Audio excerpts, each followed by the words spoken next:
Hello guys, welcome back to the study. This is Dheeraj Kumar. अभी Indian coast guard exam के बारे में बात करेंगे कि 02/2024 बैच कब तक आएगी और कब तक आएगी तो ठीक है।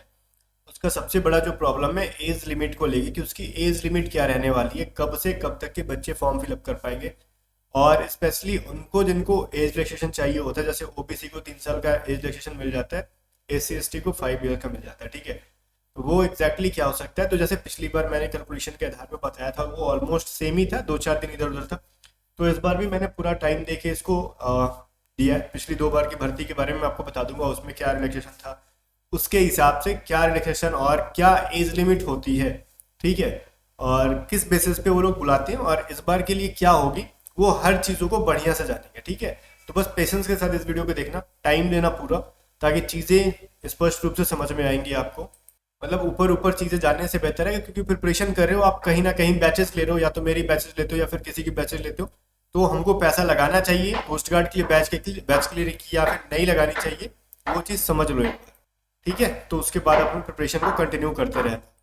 बट पूरे प्रोसेस में बताने से पहले मैं आपको एक चीज़, इंपॉर्टेंट चीज़ है बताना चाहूँगा। आप में से जितने भी लोग, आपको पता है कि आप सब कहीं ना कहीं एयरफोर्स के, कोस्ट गार्ड के, इसमें से कुछ बच्चे इंडिया के एग्जाम की प्रिपरेशन कर रहे होंगे। तो इंग्लिश में जो प्रॉब्लम आ रही है, तो इंग्लिश के लिए मैं आपको एक बेस्ट बुक के बारे में बता रहा हूँ, जो एक सूरवीर ऑब्जेक्टिव इंग्लिश है। जितने भी डिफेंस एग्जामिनेशन की प्रिपरेशन करने वाले बच्चे हैं उनके लिए, इसके अंदर सबसे पहले तो आपको कंप्लीट ग्रामर के टॉपिक्स मिल जाएंगे, वोकैबलरीज मिल जाएंगी, और 100 मॉक टेस्ट मिल जाएंगे। ठीक है, इंग्लिश के लिए तो ये बुक इसलिए इंपॉर्टेंट है बिकॉज एक्स एंड वाई की प्रिपरेशन कर लो, नेवी डबल ए और SSR की तैयारी कर लो, कोस्ट गार्ड ही कर लो, NDA या फिर NA की तैयारी कर लो। एशियन की तरफ से सुमन शर्मा के द्वारा लिखा गया एक बेस्ट बुक है। इसमें क्या क्या चीज़ें मिलेंगी मैं आपको कंटेंट्स के बारे में बता देता हूँ। सबसे पहले तो कंप्लीट ग्रामर मिल जाएगा आपको, इधर जो राइट साइड में, लेफ्ट साइड में आपको दिख रहा है, कंप्लीट ग्रामर के टॉपिक्स मिल जाएंगे। ठीक है, इसके बाद अगर वोकैब में प्रॉब्लम है तो वोकैब भी आप यहाँ से पढ़ पाओगे, और पढ़ने के साथ साथ उनकी प्रैक्टिस सेट भी दी गई है। ठीक है, जैसे सिनोनिम्स एंटोनिम्स करने हैं तो पढ़ो और उसकी प्रैक्टिस करो, और इडियम फ्रेजेस करनी है तो पढ़ो और करो, प्रैक्टिस करो। ठीक है, साथ साथ 100 मॉक्स दिए गए हैं। और इस बुक को अगर आपको बाय करना है, ऑब्वियस सी चीज़ें बाय करके पढ़ सकते हो, डिस्क्रिप्शन में आपको लिंक दे दूंगा, आराम से बाय कर सकते हो जाके, और बाय करके इस बुक को पढ़ सकते हो। और साथ में अगर आप चैप्टर वाइज अगर देखना चाहते हो तो आर्टिकल को कुछ रूल्स देख लो, यहाँ पे मैंने दिखा रखा है कि बाय करने से पहले आपको देखना है, तो आर्टिकल्स के कंप्लीट रूल्स दिए गए हैं। और उसके बाद मॉक टेस्ट में भी देख रहे हो आप, मॉक टेस्ट के क्वेश्चंस यहाँ पे देने के बाद आंसर कीज, और जो क्वेश्चंस डिफिकल्ट होते हैं उनकी एक्सप्लेनेशन भी दी गई है। तो ये सारी चीज़ें आपको प्रिपरेशन में बहुत ज़्यादा बूस्ट दिलाएंगी। इस बुक का लिंक मैं आपको डिस्क्रिप्शन दे दूंगा, तो आप जाके एक बार चेकआउट जरूर करें। ठीक है, और फिर से मैं बता दे रहा हूँ, इस बुक में आपको टोटल 100 मॉक टेस्ट मिलते हैं। ओके, अब हम लोग चलते हैं अपनी प्रिपरेशन के बारे में बात करते हैं। ठीक है, कि हमारी क्या सीन है यहाँ पे। तो जो हमारी वैकेंसीज आई थी पिछली बार, उस पर बात कर लेते हैं, और अगली वैकेंसी कब तक आएगी उस पर बात कर लेते हैं। अभी रिसेंट में आपने जो वैकेंसी देखा, 8 सितंबर को आई, और 22 सितंबर तक फिल करना था फॉर्म को। और इन्होंने नोटिफिकेशन में दिया था कि हम स्टेज 1 एग्जाम लेंगे मिड या फिर एंड दिसंबर में। फर्स्ट वीक के दिसंबर में कोई जिक्र ही नहीं था। कोस्ट गार्ड नाविक के जब आप नोटिफिकेशन को देखोगे, दिसंबर का फर्स्ट वीक के बारे में कुछ जिक्र नहीं था। फिर भी वैकेंसी इतनी डिले थी कि इन्होंने जल्दीबाजी में फर्स्ट वीक में लिया। रीजन बिकॉज इनको जनवरी के अंदर स्टेज 2 लेना है भैया। ठीक है, जनवरी के अंदर स्टेज 2 लेना, और जनवरी के एंड होते होते नया नोटिफिकेशन भी देना है इनको। ठीक है, और एंड मतलब देख रहा हूँ आपको, मई तक स्टेज 3 ले लेना है इनको। तो ये सारे प्रोसेस में बड़ा अप्रैल मई तक इनको पूरा स्टेज 3 लेना है। तो प्रोसेस को थोड़ा फास्ट करना है इनको, जिसके वजह से इन्होंने मिड में या फिर एंड, मिड में तो कभी लेते नहीं, जनरली एंड दिसंबर में एग्जाम लेते हैं या फिर मंथ के एंड में ही लेते थे। इस बार इन्होंने फर्स्ट वीक में ही ले लिया। फर्स्ट वीक क्या, 1 या 2 दिसंबर से शायद स्टार्ट कर दिया इन्होंने एग्जाम का, जहां तक मैं रिकॉल कर पा रहा हूँ। तो दिसंबर के फर्स्ट वीक में इन्होंने एग्जाम ले देके पूरा कहानी खत्म, और दिसंबर एंड होते थे रिजल्ट भी दे दिया। और देख रहे हो 27 तारीख तक इनको डेट भी दिया गया था कि आप फॉर्म, वो सभी चीज़ों को फिल कर लो, अपलोड कर लो डॉक्यूमेंट्स, और आपकी एडमिट कार्ड दे रहे हैं। और जनवरी में, मिड जनवरी से आपका एडमिट कार्ड भी इशू कर रहे हैं स्टेज 2 के लिए। आ जाओ। ठीक है, तो प्रोसेस थोड़ा ये लोग फास्ट कर रहे हैं। रीजन है बिकॉज वैकेंसी हर साल ये लोग डिले होते जा रही है इनकी। तो अगली बार जो वैकेंसीज आएगी जनवरी में आने, अगर नोटिफिकेशन दिख भी जाती है, ध्यान से सुनना, पिछली देखो दो, इस बार क्या थे ना, 02/2023 भर्ती जो थी वो 6 फरवरी को हुई थी। नोट मतलब आपका फॉर्म फिलअप स्टार्ट होना 16 फरवरी को लास्ट डेट था। तो मैं एक चीज बताऊं, इस बार अगर आपकी नोटिफिकेशन जो आती है वो जनवरी के एंड से पहले देखने के लिए मिलने, नहीं अगर मतलब नोटिफिकेशन जैसे लीक भी हो जाता है ना, तो जनवरी में दिख जाए, लेकिन फॉर्म फिलअप का या तो जनवरी के एंड में होगा या फिर फरवरी में ही होगा, इतना सोच लो आप। ठीक है, लीक हो जाए वो अलग बात है, या फिर कोस्ट गार्ड है कब इसका माथा सनक जाए क्या कर दे, बट मोस्ट हाईली मतलब कहते हैं ना पॉसिबिलिटी है कि जनवरी एंड या फिर फरवरी में। ये चीज तो गांठ बांध लो आप लोग, क्योंकि यहाँ पे लोग नोटिफिकेशन में देख के भी उल्टा कर दिया था इन्होंने। बट जिस तरीके से वैकेंसीज की स्पीड चल रही है उस तरीके से हम बात करें, हम फरवरी को भी अगर टारगेट लेके चलते हैं कि मान लेते हैं फरवरी में आती है, अब इससे ज्यादा डिले नहीं होगा। मैंने मैक्स टू मैक्स सबसे खराब से खराब कंडीशन को मैं लेके चल रहा हूँ, यहाँ पे ध्यान से सुनना, इससे खराब सोचने की जरूरत नहीं है आपको, मैं खुद सोच चुका हूँ। अगर मान लेते किसी भी रीजन से और भी डिले हो जाती है, किसी भी रीजन से, इनकी डिपार्टमेंटल या फिर कुछ भी ऑफिशियल अनऑफिशियल जो भी रीजन हो, डिले हो जाए तो फरवरी से डिले नहीं होगी भैया आपकी। फरवरी मार्च अप्रैल में एग्जाम टारगेट कर लो, आपका मार्च अप्रैल में होगा तो प्रिपरेशन स्टार्ट कर दो। और प्रिपरेशन के बारे में बात करेंगे हम, डेट ऑफ बर्थ के बारे में बात करेंगे अभी क्या होगी, बट उसके पहले प्रिपरेशन के बारे में बता दूं कि आप नाविक के लिए ना सेक्शन 1 को फोड़ने के लिए आप रक्षक बैच को ज्वाइन कर लो, जो कि A to Z study app पे है, और इसकी ऑफर 2.0 ऑफर स्टार्ट हो गई है। मतलब फर्स्ट ऑफर मैंने दी थी 900 के बैच को, मैंने आपको 500 में कहा था कि जिसको बाय करना कर लो, मैंने 2-3 दिन का टाइम दिया था। बट ऑफर 2.0 मैंने उनके लिए किया जो हमारे बच्चे, कुछ बच्चे हैं अभी जो रेगुलर बच्चे हैं, उनको बाय करना, वो 713-14 रुपए लगेंगे आपको, 714 या फिर 718 ऐसे लग रहा है कुछ, जीएसटी और मतलब कहते हैं ना इंटरनेट हैंडलिंग चार्ज जोड़ के। तो आप इसमें ज्वाइन कर सकते हो, बट इस बैच की एक्चुअली वैल्यू क्या है, 923 रुपये। ठीक है, तो जनवरी में या फिर फरवरी में जब भी नोटिफिकेशन आ जाएगा, इसकी प्राइस हम लोग 900 रुपये कर देंगे। ऑफर 2.0 के तहत इसको आप 718 रुपये की प्राइस पड़ रही है, आप इसको ले लो। इसके अंदर हम लोग सेक्शन 1 की टेस्ट सीरीज, जो हमारी पेड पीडीएफ वो सब दे देंगे हम आपको, और कंप्लीट सेक्शन 1 की तैयारी मतलब फाड़ू लेवल पे चल रही है अभी। और ये 15 दिसंबर के बाद बैच लॉन्च हुआ है, तो इस बैच को आप फटाक से A to Z study app को डाउनलोड करो, लिंक डिस्क्रिप्शन में, और ज्वाइन करके प्रिपरेशन स्टार्ट कर दो। बिकॉज मैं आपको रिजल्ट दिखा चुका हूँ, सबसे ज्यादा रिजल्ट हमारे A to Z स्टडी से आती है हर साल। कोस्ट गार्ड के मामले में किंग हम हैं और कोई नहीं है, ये ताल ठोक के कह सकते हैं। बहुत बड़े बड़े चैनल्स बना लो, बात अलग है, रिजल्ट हम ही सबसे ज्यादा देंगे हर बार। और बैच से रिलेटेड कोई भी जानकारी चाहिए तो व्हाट्सअप करके आप पूछ सकते हो। सेक्शन 1 की जितनी भी सब्जेक्ट्स है, मैथ, इंग्लिश, रीजनिंग, जीके, सब मैं पढ़ाता हूँ उसमें। और एक आप सबके लिए गुड न्यूज, चाहे आप कोस्ट गार्ड की तैयारी कर लो, एयरफोर्स की कर लो, नेवी कर लो, कुछ किसी भी एग्जाम में कर लो, हमने एक चीज स्टार्ट किया, A to Z study test pro. ये क्या सीन है, A to Z study app पे ये कोर्स का नाम है A to Z study test pro. इसके अंदर एक चीज मिलेगा आपको, मान लो कोई बच्चा है ना, एक एग्जाम की तैयारी कर रहा है, उसको कहीं से बैचेस नहीं, इसने ऑफलाइन कोचिंग कर रखा है या फिर ऑनलाइन भी कर रखा है, उसको टेस्ट सीरीज चाहिए। अब हर बैच में तो इनरोल करेगा नहीं, हर बार नया नया टेस्ट सीरीज खरीदेगा नहीं, तो मैंने आपका प्रॉब्लम सॉल्व कर दिया। मान लेते 3 मंथ के लिए आपको टेस्ट सीरीज चाहिए, जस्ट 50 रुपीज में 3 मंथ के लिए आप एयरफोर्स की भी टेस्ट सीरीज लगाओगे इस बैच के अंदर, कोस्ट गार्ड की भी लगाओगे, नेवी एमआर का भी लगा लोगे। अपकमिंग हम ऐड करने वाले इसके अंदर एसएसआर का भी, एक्स ग्रुप का भी, जीडी का भी, मतलब कोस्ट गार्ड जीडी का, नेवी एसएसआर का, एमआर का।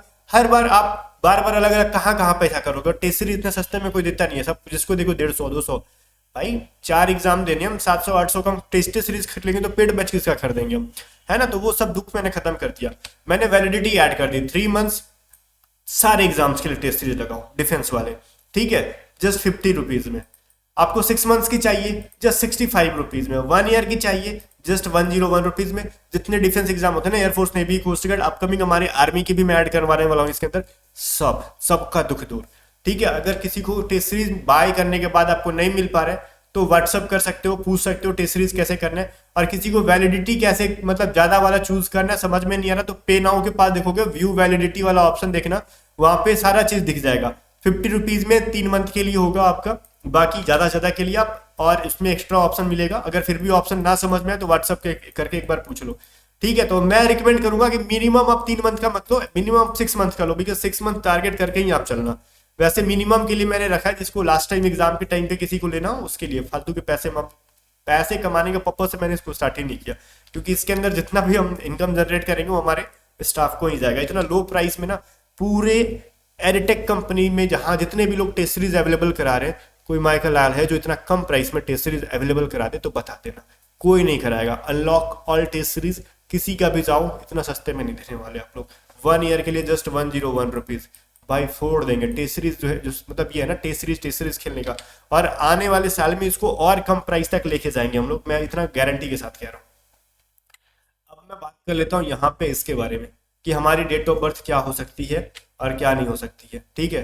तो डेट ऑफ बर्थ के बारे में जो हम बात करने वाले, तो सबसे पहले सुनो, हम लोग वैकेंसीज पे जाते हैं। 02/2023 भर्ती में हमारे साथ क्या थी, इन्होंने 1 सितंबर 2001 से लेके 31 अगस्त 2005 तक का डेट ऑफ बर्थ दे रखा था, ठीक है। जहां से इन्होंने कहा था कि हम मिनिमम 18 से 22 साल तक के ले जाएंगे, तो 18 साल को तो हम ध्यान नहीं दे रहे, बिकॉज 18 साल का तो ठीक है, जो एज एक्सपायर होता है मैं उस पर फोकस कर रहा हूँ कंप्लीटली। तो 22 साल, तो क्या ये पूरा पूरा 22 साल के अकॉर्डिंग नोटिफिकेशन निकालते, तो बिल्कुल भी गलत बात है, पूरा पूरा 22 साल नहीं देते। अगर मैं बात करूँ ना, जब से नोटिफिकेशन, देखो एज कैलकुलेटर का मैंने यूज किया यहाँ पे, फरवरी 6 2023 को फॉर्म फिलअप स्टार्ट हुआ था इनका, ठीक है, देखो साफ साफ लिखा वहां पे, ओके। और इनकी जो है मिनिमम एज लिमिट दे रखा था इन्होंने, मैक्सिमम एज लिमिट जो दे रखा था सितंबर 1 2001, तो उसके अकॉर्डिंग 21 साल 5 महीना 5 दिन होता है। बाकी क्या भाई, बाकी का 6 महीना और 25 दिन कहाँ गया, तो इन्होंने रिजर्व में रखा बाकी सारे प्रोसेस कराने के लिए। तो कुल मिला के ज्वाइनिंग के टाइम पे, इनरोलमेंट के टाइम पे आपका एज जो होगा 22 साल होना चाहिए, तो पूरे 22 साल का भी एज ये लोग नहीं देते हैं, ठीक है। तो जहां पे सीट्स आप देख सकते हो ये थी।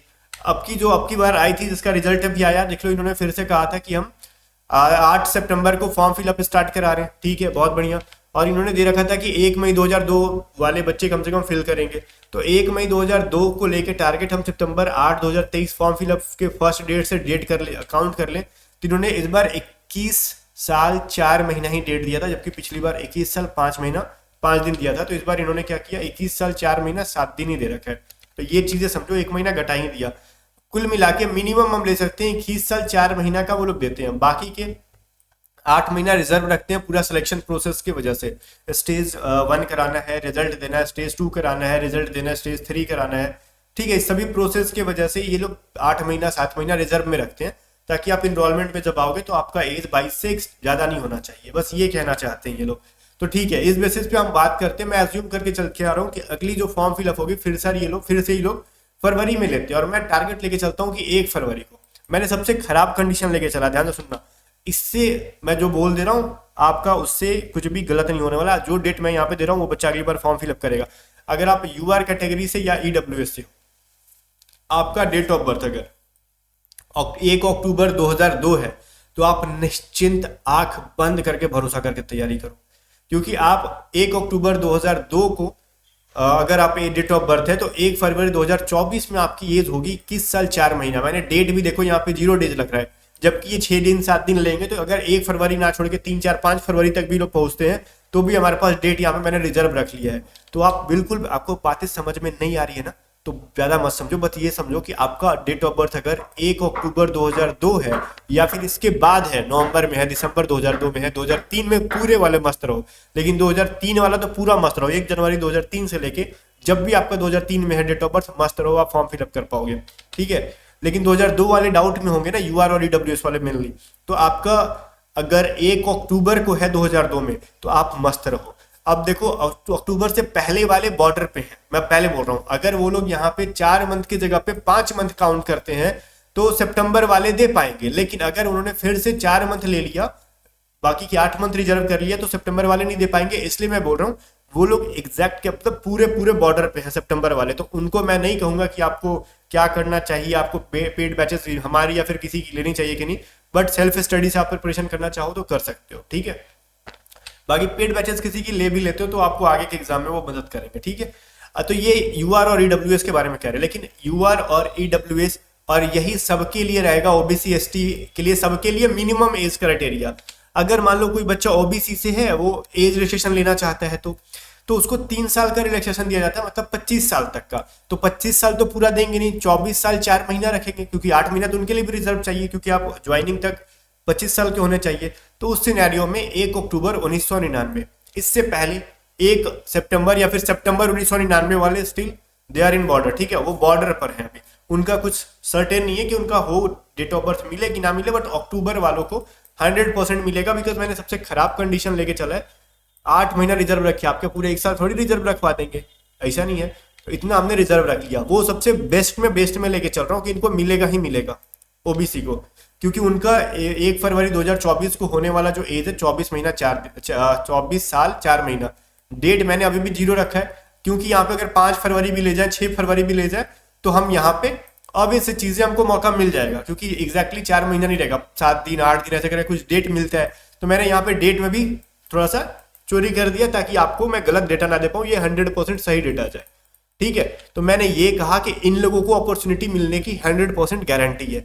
अब SC ST के बच्चों को 5 साल का रिलैक्सेशन मिल जाता है, कुल मिला के 22 प्लस 27 साल, 27 साल का मिलता है। तो 27 साल तो मिलेगा नहीं आपको, 26 साल 4 महीना मिलेगा। तो 26 साल 4 महीना सम डेज मिलेगा, तो मैंने सम डेज को, फ्यू डेज को मैंने यहाँ पे कैंसिल कर रखा, मैंने लिया ही नहीं। तो उसी सिनेरियो में आपको 1 अक्टूबर 1997 तक अगर डेट ऑफ बर्थ है SC ST के बच्चों का, तो मस्ती में तैयारी करो। आप हमारी या फिर किसी की भी ले सकते हो बैचेस एंड प्रिपरेशन कर सकते हो। ठीक है, तो इतना कंप्लीट जो तैयारी मैंने की है ये फोकट में, अब इसकी स्क्रीनशॉट लेके भैया अगर कोई वीडियो बनाता है तो माथा गर्म हो जाएगा, क्योंकि मैं पिछले 1.5 से 2 घंटे से मैं पूरा इसके ऊपर नोटिफिकेशन देख रहा था, कैलकुलेशन कर रहा था। तो समझ लो बहुत लंबा प्रोसेस चलता है, इतना ईजी चीज़ नहीं होता जितना ईजिली मैं आपको 15 मिनट में समझा दे रहा हूँ। तो अपने आप में ये काफ़ी हार्डवर्क लेता है, तो इसलिए एक लाइक जरूर कर देना। ठीक है, चलो फिर बाकी एक बार फिर से बोलता हूँ, जिसको बैचेस ज्वाइन करना फटाक से ज्वाइन कर लो, प्रिपरेशन कर लो, बिकॉज वैकेंसीज आती जाती रहती है, प्रिपरेशन टंच होना चाहिए। ठीक है, बाकी जो समझ में ना है व्हाट्सअप कर लो, लिंक डिस्क्रिप्शन में। व्हाट्सएप पे हमारी टीम मेंबर होगी, मैं नहीं हूँगा, आपकी मदद कर देंगे किस तरीके से बैचेस ज्वाइन करना है, क्लासेस किस तरीके से मिलेगी। और बाकी जिसको सिर्फ टेस्ट सीरीज लेना है वो फटाक से टेस्ट प्रो को ऐप, ये टेस्ट, ये जो A to Z स्टडी जो है ना ऐप है, उस पर आपको A to Z test pro का जो आपको कोर्स मिलेगा, इसको ज्वाइन कर ही लो, आप बैचेस में हो चाहे ना हो। क्योंकि आप कोस्ट गार्ड की बैचेस में हो तो हम लोग आपको कोस्ट गार्ड की टेस्ट सीरीज देंगे, लेकिन आपको फ्यूचर में नेवी का भी देना पड़े, एयरफोर्स का भी देना पड़े, तो अलग अलग ना बाई करके जस्ट इसके अंदर सारे एग्जाम्स की आपको टेस्ट सीरीज मिलते जाएगी। ठीक है, मिलते जाएगी। और कितनी टेस्ट सीरीज मिलेगी इसकी टेंशन ना लेना, जितनी भी टेस्ट सीरीज मिनिमम तो आपको 10 से 15 देंगे मिनिमम, कम से कम, और मैक्सिमम हम लोग 40-50 देंगे। मैक्सिमम का कोई लिमिट ही नहीं है। जितनी भी हम लोग टेस्ट सीरीज अब यूट्यूब पे कराएंगे, पहले हम लोग आपको इसके अंदर देंगे और उसका सॉल्यूशन हम लोग फिर यूट्यूब पे कराते चले जाएंगे। तो इसके अंदर मैक्सिमम का तो टेंशन ही मत लो, जितना हो सके उतना हम लोग टेस्ट सीरीज प्रोवाइड करा देंगे एक एक एग्जाम की। तो मस्त रहो, हम आपके साथ हैं, जान लगा देंगे आपको टेस्ट सीरीज अवेलेबल कराने में। बाकी फिर मिलते हैं नेक्स्ट वीडियो में, तब तक के लिए बाय बाय। वीडियो शेयर कर देना और A to Z study YouTube को सब्सक्राइब कर लेना।